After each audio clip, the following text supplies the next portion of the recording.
Guys, এরকম burger আমি মালয়েশিয়াতে প্রথম খাচ্ছি এবং আমি বুঝতেছি না এটার নাম দেবো কি।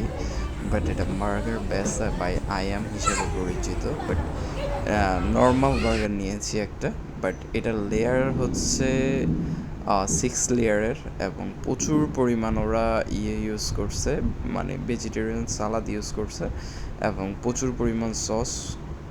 সস ব্ল্যাক সস, এটা কী সস আমি জানি না অ্যাকচুয়ালি।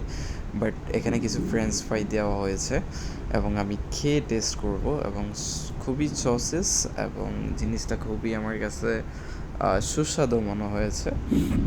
এবং এটা কিভাবে আমি কামড় দেবো আমি বুঝতেছি না, বাট ট্রাই করতেছি মানে পুরোটা খাওয়ার জন্য।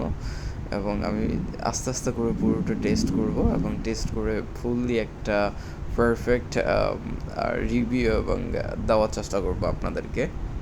কিন্তু ক্যামরন হাইল্যান্ডে আমি অনেক জায়গায় বার্গার খেয়েছি, কিন্তু 6 রিঙ্গিতে এত বড় একটা বার্গার এত কিছু দেওয়া হয়েছে এবং ওইটার সাথে এটার কম্পেয়ার করলে আমি মনে করি এই জিনিসটা বেস্ট। আপনি যদি এই বার্গারটা খেয়ে থাকেন অ্যাকচুয়ালি আপনার রাতে আর কিছুই খাওয়া লাগবে না।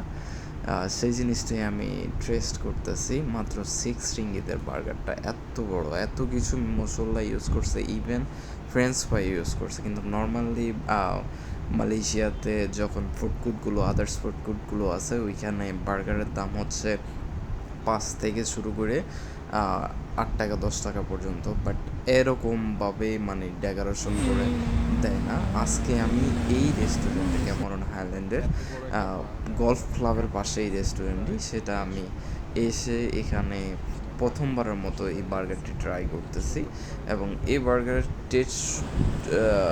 বার্গারের টেস্ট সম্পর্কে আমি অবগত। বলতে গেলে এই বার্গারটা আমার কাছে মোটামুটি ভালো লেগেছে এবং আমি 10-10 দেবো না, কেন এখানে প্রচুর পরিমাণ এক্সট্রা সস ইউজ করা হয়ে গেছে, যেটা বার্গারের যে মূল টেস্টটা সেই টেস্টটা মানে ইয়ে করে দিছে, নষ্ট করে দিয়েছে। এখানে যদি আপনার সসটা একটু কম ইউজ করা হইতো এবং টোটালি পারফেক্ট একটা সুস্বাদু টেস্ট আমি মনে করি পেতাম, বাট সেই টেস্টটা নষ্ট করে দিয়েছে ম্যাক্সিমাম সস দেওয়ার কারণে।